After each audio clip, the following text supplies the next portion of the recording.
What's going on, guys? This is the DeFi Crypto Alliance show where we're doing our best to be the bridge between our fellow real estate investors, entrepreneurs, and the cryptocurrency world where we feel like crypto is the biggest opportunity over the next few years, and it's not even close. So, welcome along with us on this journey, and we're pumped to have you. Corey, take it away. Yes.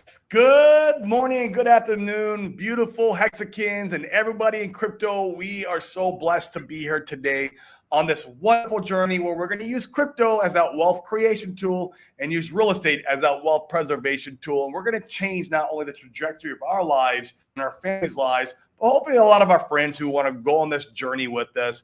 And it's just going to be a blast. We're so excited with everything going on in this space right now. We're still at the right place at the right time in the market cycle. Things are starting to heat up just a little bit, kind of seeing a little green, and then we go red again, and we're going green again because we're going through the volatility phase because people are getting interested and the space is starting to wake up. And so one really pressing news that I want to get out today, and I'm probably going to mention it a few times on the show. This is also going to be in the description of the show. I also dropped it in the chat. Guys, this is the petition for the Amicus brief for the RH case. So this it directly affects the RH case, unlike the other stuff we were signing, like the SEC, the IRS stuff, which is just in crypto in general. This is to give us an Amicus brief on the RH case. It affects us directly in our ecosystem. If you have bags, or you even care about DeFi in general, because in my opinion, this is a war on DeFi.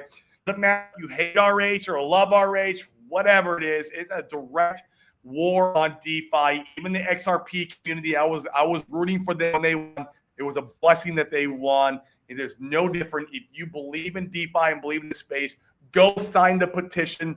This helps our bets, helps the space, change the trajectory of crypto as a whole. This could be it, guys. And it takes 2 seconds. Literally click on there, and all it's going to ask you is your name, like email, and you consent or something, or submit. It is so super quick. And the more we can get on this, the better. Who knows how much it will actually affect everything, but I don't care because it only takes 2 seconds of your time. Go sign this thing and pump our bags, guys, please. This is super important. I'm going to be promoting the crap out of this. I dropped it in our group. Our group has 109 members in it. We're going to push it on them to sign this, and I'm going to be pushing it everywhere. I pushed it on my family members who are involved in crypto, and you guys should do the same. Sign a petition. Let's get it out there. Let's make a difference in our lives and your family's lives. Absolutely. Let's do it. So make sure to follow that. I'm not a big fan of people I feel like everybody's asking for signatures all over the place. I know, me too. I almost never sign stuff like this because I feel like it's not impactful. But this one, in my opinion, like Corey said, is incredibly impactful, or it can be. And like Corey said, it only takes 2 seconds. So I signed this one this morning. Jump in there and do it, guys. We need everybody's help.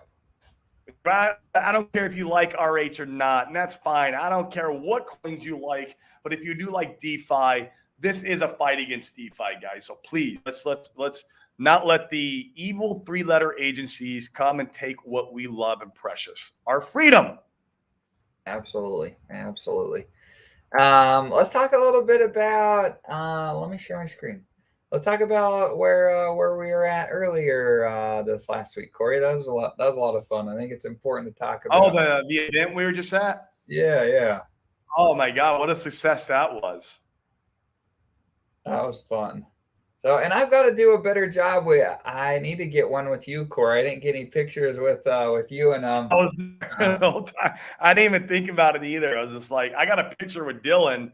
I guess I could post, but I don't know if Dylan wants me sharing his money all over Twitter. Sure. But it's a blast, you guys. So I think it's important to talk about the scale of the people that we're trying to reach out to, and that you guys can do the same. To give you an idea. So here's, some pictures from the event. We're hanging out. This is our new friend Mike that we met. That was super cool. Mike had an incredible story where Mike's a real estate investor today. We were out there talking to him, and he went to prison for 10 years. 10 years. He took some drugs. He went and held up some people with did an armed robbery, and went off to prison. And he said that the trajectory in which his life was heading at the time was that he either was going to die or he needed to go to prison. And prison saved him, helped him right his wrongs, and was able to come out a felon, ex-convict. To you can see the Gucci clothes, you can see the McLaren in the background, owns multiple businesses, got some really cool things going on. And we're working really hard to get in rooms with all of these people and tell them about the things that we all know, like, and trust here about PulseChain, PulseX, Fiat, Fame, Fux, and anything else that you may like. We want to tell everyone, especially right now near the bottom, about all of this cool stuff. Another person that we spoke with that was really exciting. If you guys haven't gone and checked out, there's a book called, is there a book or is it a show? I know there's the show. Is there there's a movie, right, Corey? He's got both, but if you want to know who he is, that stuff that's already out, you can go check out Cocaine Cowboy. This is Jorge Valdez. Jorge Valdez was one of the founding members of the Medellin cartel, and also was one of the ones responsible with all the cocaine boom in the 1980s. He is now, obviously he went to prison for 10 years also. He found God and he's reformed, and now he's on a mission to help everybody, do the same. And he sends books. He does write books. I can't remember the name of the book off the top of my head, Dane. I have it here at the house, and I've actually read it. It's good. And he's sending all those books to prisoners, and he's a multi-millionaire in the way, an ethical way of being a millionaire. He lost all his millions, multiple millions, when he got taken down, and then when he came out of prison, he had to rebuild himself. And so he's on a journey. He's working, a real tight with a lot of real estate investors, because he knows my good friend Ricardo Rosales, and so they're doing a lot of fundraising.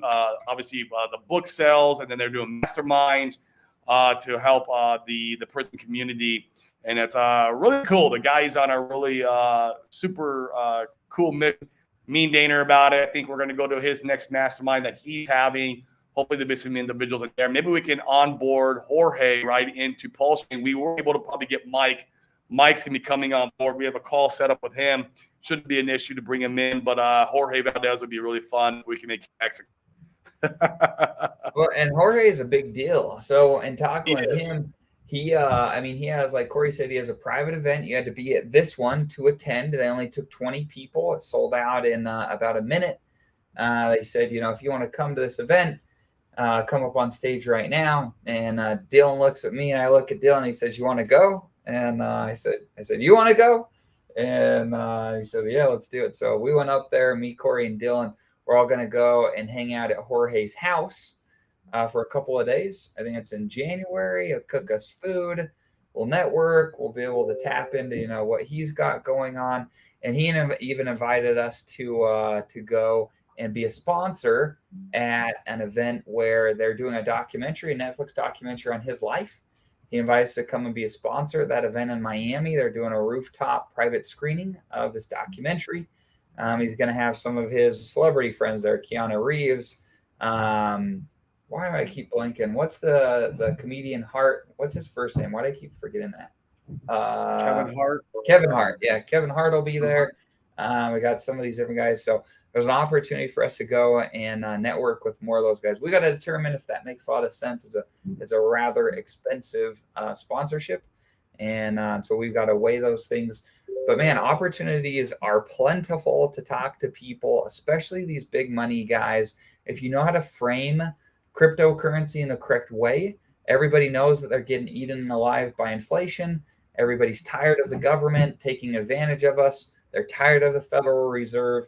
And if you can frame things in such a way that they can understand crypto and understand why other stuff is some of the best, then a lot of the time these guys want to listen. And I think that the passive income is a really good thing. but real freedom, especially these big money guys. They don't need to make more money. Like they don't, like they like to make money, same as you and me, but they don't need it. It's not a big motivating factor to say, oh, like come and get a 10,000x. Now that's not They our don't pitch. get that's pleb talk. Yeah. But they're you not, can't pleb talk these guys, but they're interested. But they're interested in freedom. Yeah, that tends to be a really good way to frame a lot of this stuff. They're interested in freedom. They're interested in leaving the dollar. They're interested in protecting their capital. They're interested in leaving a legacy. And so those are the strong talking points for these types of guys. And if you guys have the opportunity to get in rooms where you can talk to people that are no coiners, because no coiners are the opportunity, make no mistake about it. If we can bring in other crypto people, all the better. But the way that we can really make this pop is by bringing in the no coiners that don't have to be retaught how to do crypto the right way, that don't have to be brought out of the brainwashing from other things they've learned incorrectly in the crypto space. And we're about it. We want to be about it. And here's some of the things that we're doing. We're trying to do all of the time. I'll tell you, man, when you're talking the big money, as long as, like you said, you present it in the right form. Big money understands investing, and big money understands risk, and they're okay with risk. Unlike when you go talk to the pleb who works 9 to 5 and makes 40 grand a year, 30 grand. And I'm sorry, I'm not, I hope I didn't insult anybody here, but like lower money, when you go talk to little money, then they get offended and they think that you're trying to scam them immediately. Scam. They think everything's a scam. They think all entrepreneurial stuff's a scam. They think real estate's a scam. They think e-commerce is a scam. They obviously think crypto's a scam. And that's the mindset of that person, where the bigger money's mindset is not in that state. You can go and talk about opportunity, and they understand there's risk. They don't care that there's SEC stuff involved, a lot of these guys. It's funny. Some of these guys, we're talking to one guy at one event. This guy has multiple apartments, and he's a Hexakin, and he goes, I don't give a shit the SEC is after Richard Hardy. He goes, I think it's bullish. He goes, that's the greatest thing that's going to happen to us. And this guy's got millions of dollars in the Richard Hardy ecosystem, and he's like, I don't care. And he goes, it's bullish. I was like, bro, I wish everyone felt like you. But it's the plebs who are all like, oh, scam. And you see it all over Twitter. And so it's just a different mindset. And that's why I really enjoy going after the bigger money. And a lot of these guys got way more money than me and Dane. Like, we are not, any stretch of the measure as rich as Jorge Valdez. Jorge Valdez is way up on the totem pole for wealth. And that's great. We want to be in rooms like that. We want to learn about their life experiences. We want to learn what they did. We want to learn about their mistakes they made, their wins that they did. And we want to, show them what we got going on, and some of the wins that we got going on, some of the opportunities we got. It's cross collaboration of life, not just screaming in an echo chamber of crypto. You want to get out of that. Absolutely. So it's been a lot of fun. Dylan has come along with us, and it's cool. I mean, I'm telling you guys, if you have interesting stories, like everyone wants to hear your story. I know we said this ad nauseum on our streams. But like, I imagine just about every person watching this or going to watch this has some sort of cool story where you can, you can excite someone about cryptocurrency. You can try to onboard them and at least just give the opportunity. And that's what it's about, giving the opportunity. So open your mouth. Now is the time. Absolutely. 100%. And Corey, what are your thoughts about, as Bitcoin continues to gain strength and we see more excitement in PulseChain, the more that I'm like, the more I'm buying into the idea that we could have a really freaking strong year next year. What are you feeling like? I'm 50-50 on it. I'm open to whether we get a fake out and it's a red year, or we get a real bullish year, or something between. I'm 50-50 on it. But I mean, as far as like the market cycle is concerned, we're right on cue with it. So it's like, right. What does it mean? I don't know. Are we going to continue the normal cycle like normal? It's kind of interesting.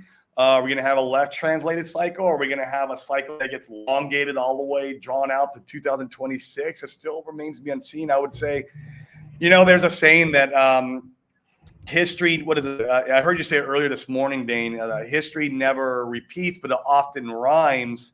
And that is very true. And market cycles always tend to follow, even in the same patterns with stocks, even in real estate. Real estate, typically, they last about anywhere from 12 to 16 years cycle. In fact, there's a lot of data points pointing to in real estate that we should have saw a correction, not a crash, but a correction in real estate right around when happened. But since the pandemic happened, then money prints were turned on and they were able to push that out.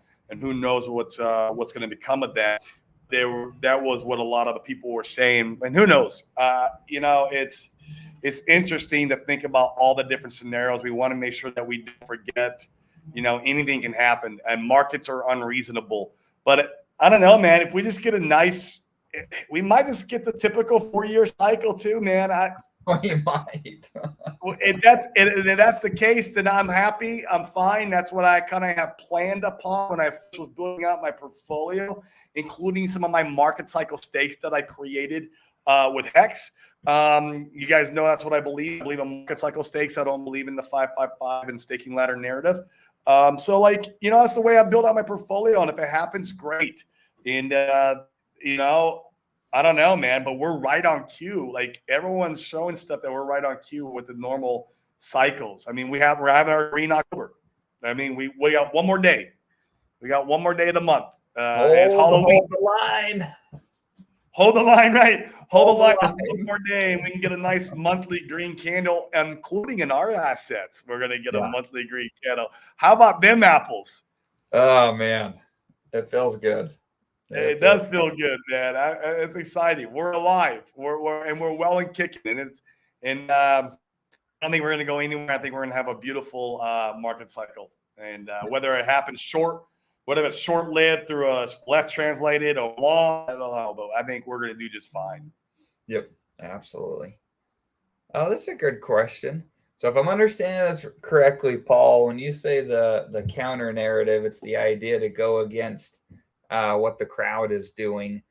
If that's, feel free to provide more context if I'm misunderstanding that. But real estate people freaking love that in our experience, because to make anything of yourself in the real estate game, you've got to be different than the masses. You have to make something of yourself. And real estate, real estate's hard. Make no mistake about it. Like, it's hard to make a lot of money in real estate. Corey and I have done the hustle and grind, and man, that was one of the most challenging experiences of our lives. But also, it made us the men that we are today, and we're really grateful for it. So they get it, they get the idea that you've got to do things that other people aren't doing, and it's great. And I'll give you an example. Like, you guys have probably heard of real estate wholesaling. If you're just doing wholesaling with the same old cold calling and texting, and you're not doing anything unique outside the box and trying to get your leads or get your deals or try to position your deals, if you just try to sell to cash buyers, that's what everyone teaches inside like the wholesaling real estate space, like this box. And like, if you don't get out of that box, start getting creative. My niche was novations. That's how I got real creative in my space, and I was able to make a lot of money in my space. I went niche inside of a niche, and you got to do that in real estate. So you got to kind of go against the grain in real estate too, if you want to make a lot of money. Just how in crypto, if you want to make some money, you better go against the grain. You better go and do the contrarian plays once in a while. And I think the ecosystem of PulseChain is a contrarian play on the space, right? On the whole entire crypto space, it's definitely a contrarian play, because most people are not. Most crypto influencers, the big guys, the random man and the Bit Boys and the whoever those guys are out there. Who was the block boy, the big fat dude, the big fat dude who said that we as soon as he had stay away from Hex, it was like the number one crypto that don't buy, and he was the literal bottom signal. The bottom. Let's go. The bottom. But that's because we're the contrarian of the whole of the whole crypto space, and I love that. I love that we're here, man. Here, even though we're the contrarian of the space, we have the biggest community, the best community, and man, there's something to be said about that. That spells opportunity to me. Agreed. It spells opportunity. Agreed. Yeah, Paul, it's really interesting. I sold all my PulseX months ago. Not the top. I wish that would have been pleasant. But I exited all my PulseX and I bought PulseX for the first time on the little dip that we had over this weekend after the run. So it's interesting to see some of this stuff. And in fact, what are your thoughts in general, Corey? It's interesting to, people seem to love to get into camps, right? And they want to talk about how Hex is the best, or Pulse X, or there's not many Pulse Maxis. You don't hear many people banging the drum as far as like Pulse is Richard Hart's one. In the early days, you used to. In the early days, there was a lot of when we were doing like there was the Pulse sacrifice, and then like in between where the Pulse X sacrifice came out, and thereafter for like first like 6 months to a year, there was a lot of hardcore Pulse, if you will, maxis in the Telegram chat that would win their fun Pulse X and be like, "This is going to be the down only coin, $1 billion." Ray. Now, of course, they were right to a certain degree. They were definitely right, but then at some point, everything when it's going down will to reverse when it gets too cheap, when it's oversold. Except for maybe Zen. I don't know about Zen. Like the whole other topic, because they need the X1 chain to come out before that thing comes back to life. But Pulse X, man, I think it's the contrarian play. It's the contrarian play now inside the contrarian ecosystem. And so we take note when things pump. If you notice, when our ecosystem now from where we're at in the levels of Pulse X, we've reached levels now, I feel like, where we pump harder than Pulse. We pump up with P-Hex. P-Hex tends to pull away sometimes. And E-Hex, of course, ran over everybody in this last big pump. But Pulse X, man, I don't think it's going anywhere. And I think it would take one tweet from Richard Hart to say, "Hey, we're going to be launching the limit orders. We're going to be launching the single-sided staking like you guys want," or whatever. Maybe it's a new farm. I don't know. Like anything like that would trigger an absolute bullish momentum up to the right candle and Pulse X. And I mean, it's just a contrarian play right now. Well, the buy and burn, guys, here's the thing with the buy and burn. And buy and burn is not going to offset when you have more sellers in the market than buyers. The more sellers in the market than buyers will push that price chart down to zero all day long if you don't have some kind of buy pressure. Now, when we have more buyers than sellers, that buy and burn, I feel like, will make a difference. And that's when you're going to see it on the price chart. Because then now it's like helping a lot. It's like help. It's just helping. It's not the big narrative that some people, the big buyer berry narrative. That's not that's dumb. That's just stupid. Big buyer berry doesn't matter if you have seller. What rhymes with seller? Big seller Sue. I don't know. Big seller Sue will overcome big buyer berry every single time. But when we start going into that bull run and we get more buyers and sellers, that will help push the price chart up. And that is where we're going to see the multiple X's, and that buy and burn will kick in, is when you get more buyers and sellers. I don't care what market you're in. Only thing that matters is supply and demand. That's it. That's in any asset class. And we know that, you can't spin any narrative you can't spin any narrative in your direction like a big buyer berry narrative. But it does not matter. What controls markets always overrules everything else. Supply and demand. That's all that matters. Right. Absolutely. I like it, man. I also topped off my Pulse X bag as a day before yesterday or a day before. I think it was yesterday when we saw the little dip we were seeing there before we kind of took off again. I also topped off a little bit, not a lot, because I still had an okay Pulse X bag, but I did top up on there because I feel like when we start pumping again, Pulse X could. Now, if we get close, I'll tell you though, I'm a longer believer of Pulse. Still, if we get closer to that 1-to-1 ratio, or maybe it's 1.5 ratio of Pulse X to Pulse, I'll be reassessing things, and I might want to swap it. I might want to swap it for. I don't know. And then you guys can do whatever. That's not financial advice for all you guys. All I care, you can go buy Solana. I don't care. You can dump everything. I'm not advising anything. I'm talking about what I'm doing, but I might swap if we get into that ratio zone again, where I feel like it's a good deal. And ideally, I'd probably pull away again, pulse a pump, and it will overperform for a while if we get that ratio zone, and then you bomb back again. I'm not giving up a pulse. I think pulse can do absolutely wonderful in the bull run. It can do it. Yeah. So that's my thoughts. Absolutely. One of the tokens we've talked about for months now, Fame. Look at Fame today. Let's get Fame. 45%. That feels excellent. Opportunities abound. Opportunities abound depending upon what you like, what you want to buy. And gosh, in fact, I've been thinking about this. I love your insights on this one, Corey. So you and I both have paid, boatloads of money for coaching and mentorship and events. And I found that some of the stuff that I bought, even though the content, like for instance, coaching and courses, even though the content was fine, if I wasn't aligned with the person delivering it or the person offering the coaching, it just didn't work out. If our ideals weren't aligned, I'm a big believer in, and Corey and I both, that's why we fit so well together. We like purpose. We believe in God. We want to treat people right.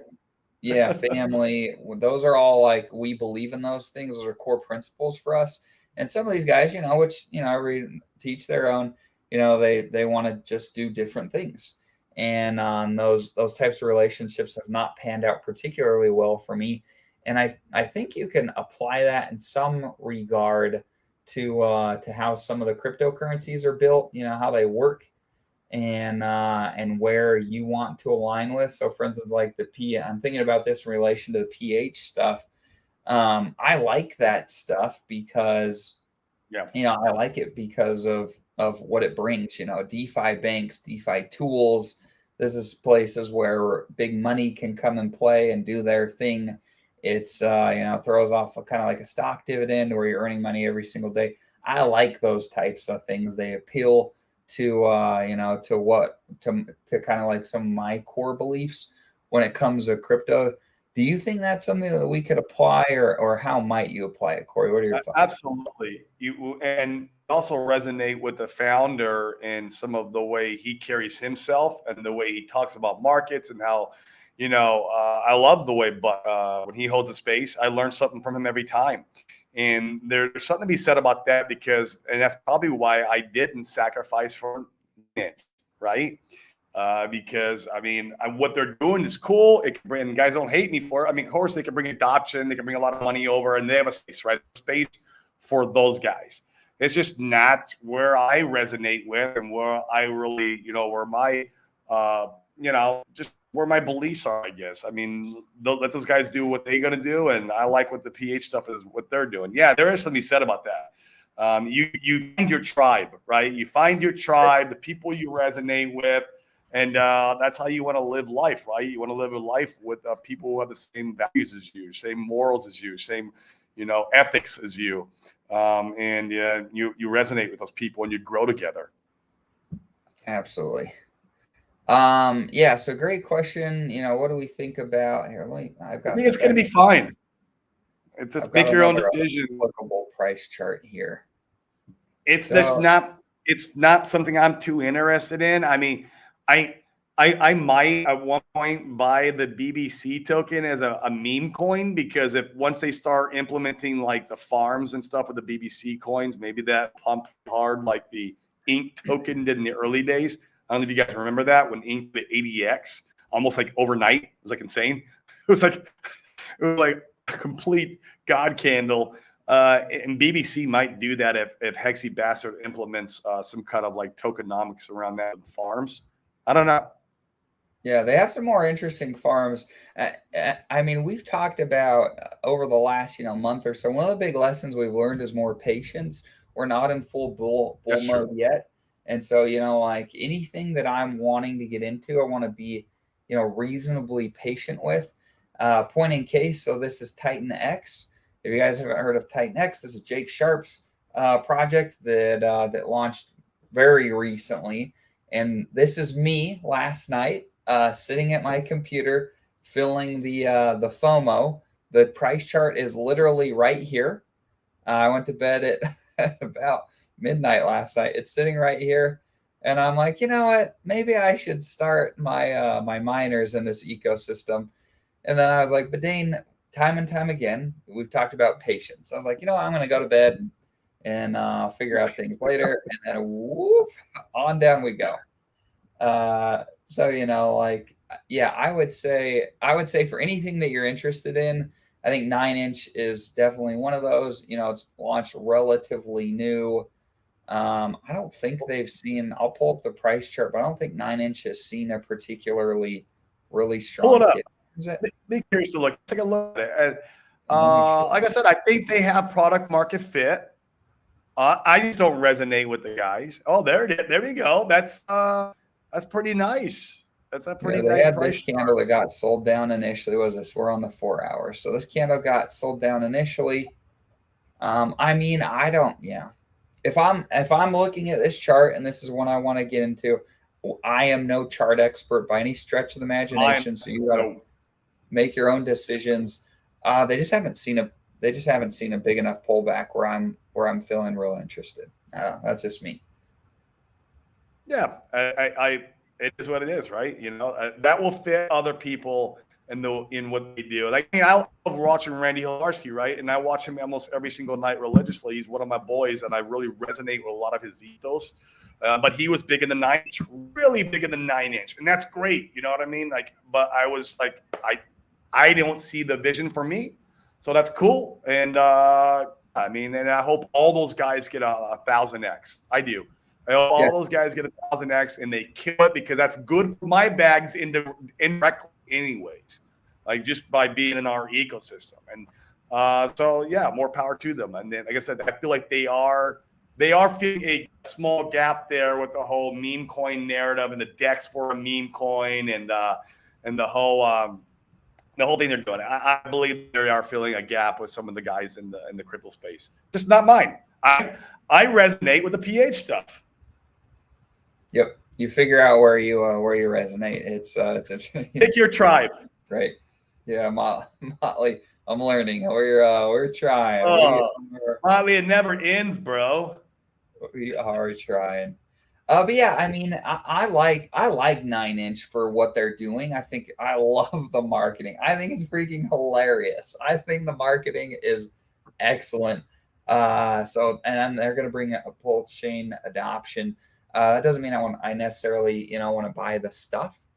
And so, it doesn't mean I wouldn't. I just, I haven't at this point. Yeah. And, 90% correction, then you start reanalyzing, maybe do I throw a few dollars at this now if I want, I'm not buying that price chart. No, I'm not buying it either. Yeah. And I think this is such a good point. When RH wins the SEC case, God candles, we've seen time and time again, the things that at least thus far seem to pump the most are RH coins.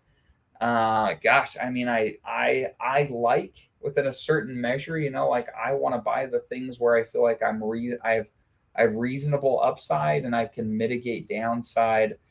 And I don't want to be left behind on the RH bandwagon. So that's where I'm placing the majority of my bets personally. Once again, when you give financial advice, you got to make your own decisions. And everything I do outside of the RH is usually to come back in the RH stuff, right? Like, it's like I might venture out once in a while here and there to make some extra capital. But then, in crypto, I mean, but then once I'm I played the little meme coin game there for a while. I haven't done it because it was so much work. But I was making I was doing well with it. I probably accumulated, I don't know, maybe 100 million. I was doing that. Maybe a little less, maybe it was 50 million, but I kept going back in the Pulse, right? Like, that was what my whole point was, to get more Pulse, and I did do it for a little while, but and that's in any of the stuff. If I were to buy 9-inch, for example, we say we saw a 90% correction. The only reason why I'd buy it, if I can get a pump, and then I'd go back in the RH stuff, which would be Hex or Pulse, or maybe Pulse X. Like, that's always what I'm coming back to. It's my store of value, definitely for the time being. Absolutely. Absolutely. I think it's a good take. But once again, shout out to the 9H guys. I think the adoption that they have the potential of bringing is really cool. This is a great point. Yeah, 9H on ETH also, gateway to PulseChain. I agree with that. So. Yeah, I think so. I agree with that. They just need to get some adoption over on the Ethereum side and get recognized. So that way, when people are coming in, they're using the protocol and they go, "Oh, what's this PulseChain thing? I can go over here now too." So they just need to hey, ETH bros, we're here. Come use us. However, they can do that. Right. Exactly.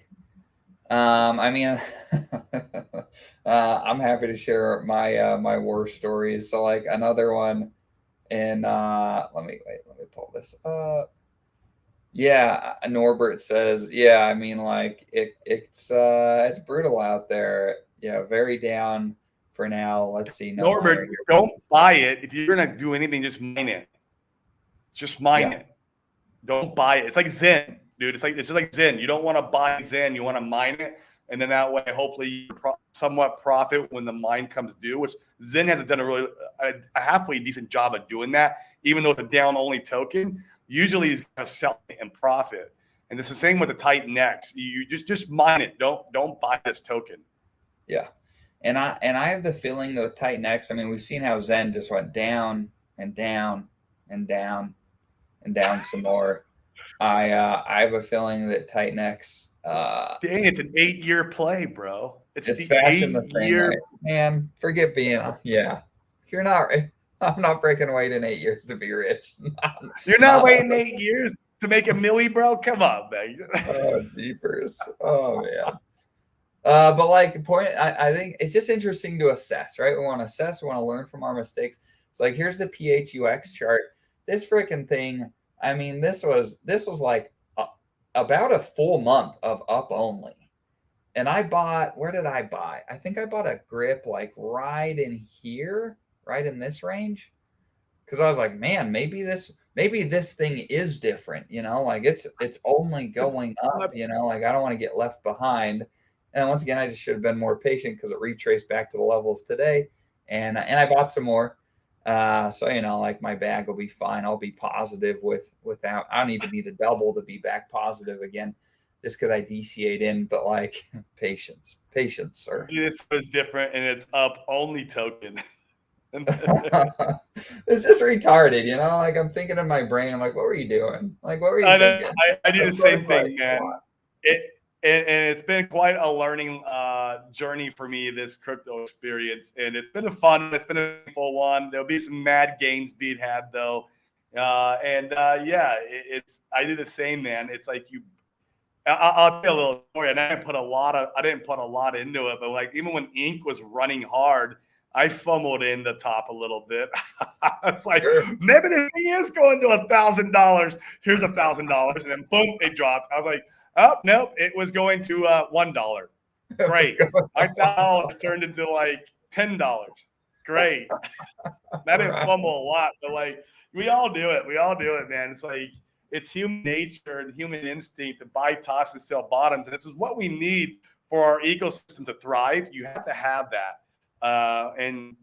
You have to learn how not to buy the pumps and to buy the red candle days. And I've gotten better at it. And so have you.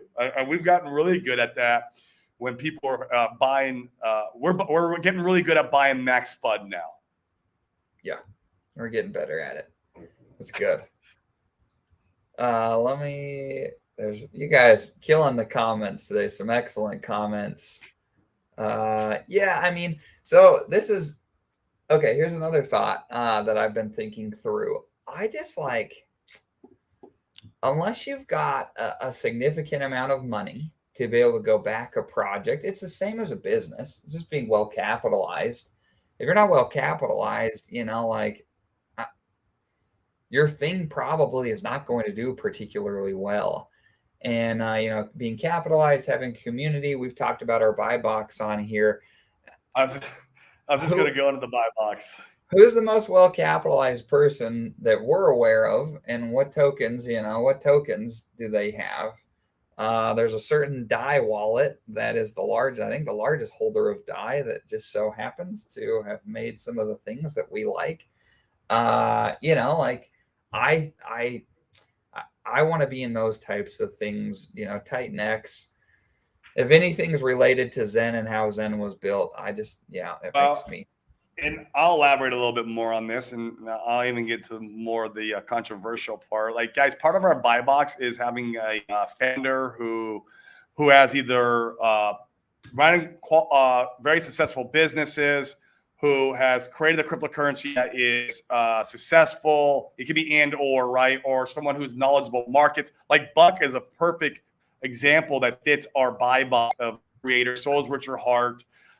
If the creator has been known and we know certain unethical things that have happened in his paid group to actually wreck his followers and destroy the people who follow him and use them as exit liquidity, he's a known person to do that. And with some other known past that could be, and I don't know how true it is because Twitter is like, you never know what to believe on Twitter from other community members, but obviously there's a lot of other controversial stuff about this creator. But I do know about his history in his paid group where wrecked his the people who follow him and pay him, and it's just unethical. And so like he doesn't fit the buy box for me on when we're investing in a protocol or a project. He doesn't fit the buy box of a founder. He just doesn't. And so I treat this as a meme coin. I minted some miners, very much, a few $100 worth. I treat it as a meme coin, and I'm minting some short-term miners to intentional sell. Like I'm going to sell, and like, where do I go with that? I'm going right back into PulseChain. It's a meme coin to me. That's it. This is not a good for me. It's not. You guys can buy it. I don't care. Like whatever. Like buy out, dump your pulse bags and go buy this. I don't care. Like, but this is for me and the way I think about this. He has not checked marked the box of a founder, and anytime I did that, I got wrecked. I got absolutely wrecked. And I'll give you my last example of getting wrecked. Pulse Bitcoin.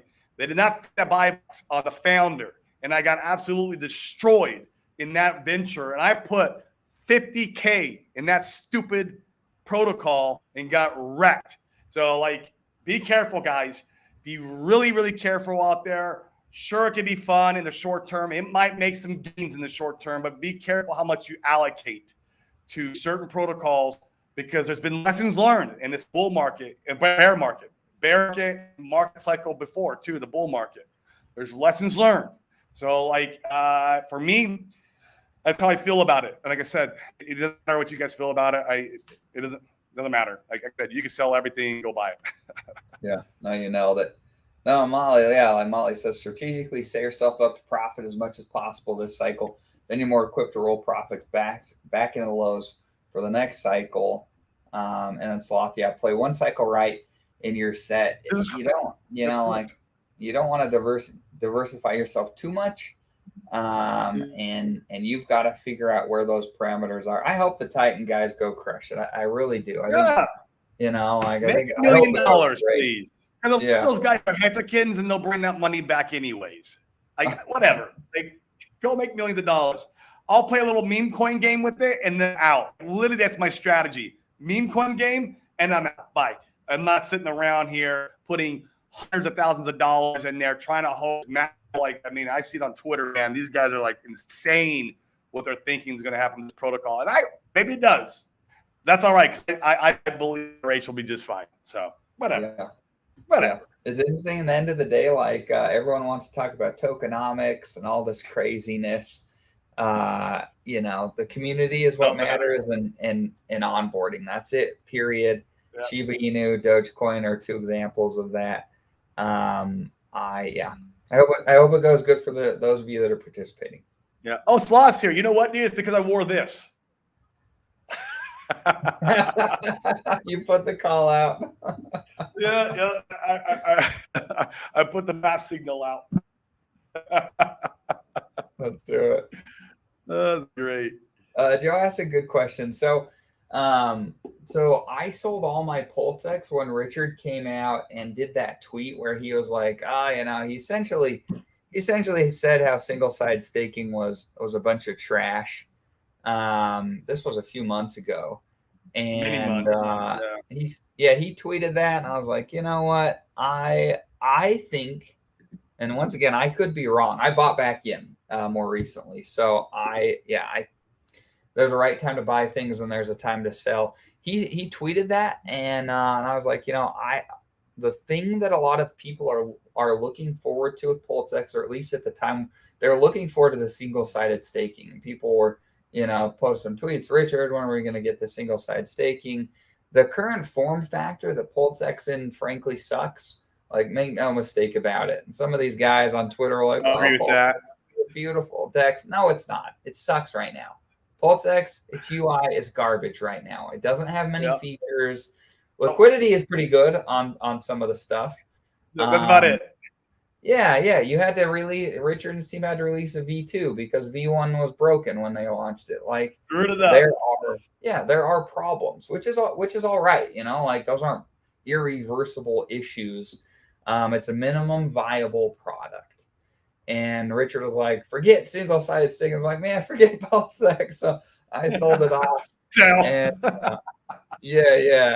and I sold pretty well everything into Pulse. So it wasn't, like a huge jump. So I sold everything into Pulse. But to that same point, like at this point on the price chart, I think, well, it's an MVP, minimum viable product. If you're not familiar with that term, that just means when you're launching a business or tech thing or some sort of product, you're trying to produce a bare bones thing so you can gauge market sentiment and users and whatnot, and then you can adapt for your next update. You can bring things to the market that will push adoption. You can bring more innovation. I think we'll see more cool stuff with PulseX. I think it'll be a really, for my holdings, you make your own decisions. For me, I think it's an opportunity for the things that they could push, the UI updates that they could make, the farms that they could come out with. And so I think that, now-ish is a time that, for me, I feel comfortable acquiring some. And so that was my thought process. Absolutely. I love it. Yeah.